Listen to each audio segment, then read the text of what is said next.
salaamaaleykum mère xam nga kër Oumou Diagne. gone gi bul ma waxati mère dégg nga lu ma la wax soo mënul wax bébé wala chéri wala mon cœur bul ma waxati bébé laa wax xale bu réew nga yow man damaa mag sa yaay maguma sa yaay maguma sa baay xale bu ndaw laa 2 ans 2 ans dégg nga lu ma la wax naa la ko nag ku réew nga nag. yow mère yow ma bëri nga histoire di maa ngi jégalu bu baax d'accord léegi bëggoon wax la mère léegi ko la lay wax bébé wala chéri bon d'accord waaye léegi chéri ci loo nekk. oui ça va alhamdulilah ça va très bien. yaa ngi leer sax yaa ngi macha allah yaa ngi may na sama xol bi. bon tay de mooy loolu ba def ba mu baax rek te wax ba mu kawe. tay moom macha allah sa lépp a ngi leer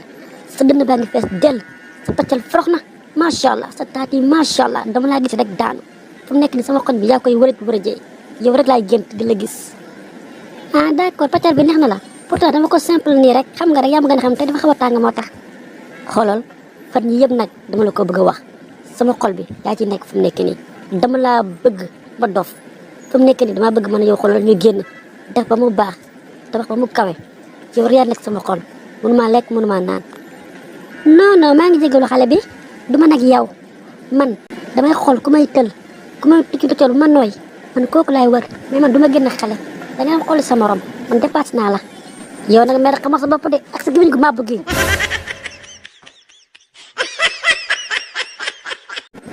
bañatuma la nga may bañ yow meer bu dee bii nga xam ne war nga am nekk ni téeméeri at ak say taat yu maase di mel lu ñu paase.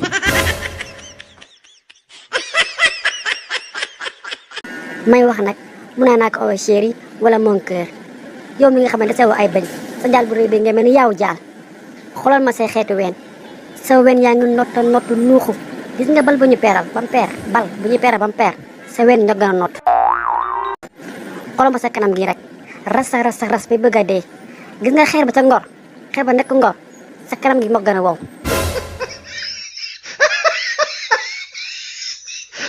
gis nga yow duma sa morom dangaa réew laa wax te duma sa morom dégg nga lu ma la wax xale bu réew nga man sa moromu nday laa wax naa la ko nag rek la naa génnal samay mbir nag wax naa la ko nag. déet yow war nga wax loolu yow nga ne xale bu ndaw nga 2 ans 2 ans sa weexaay bi ngay mel ni bëy.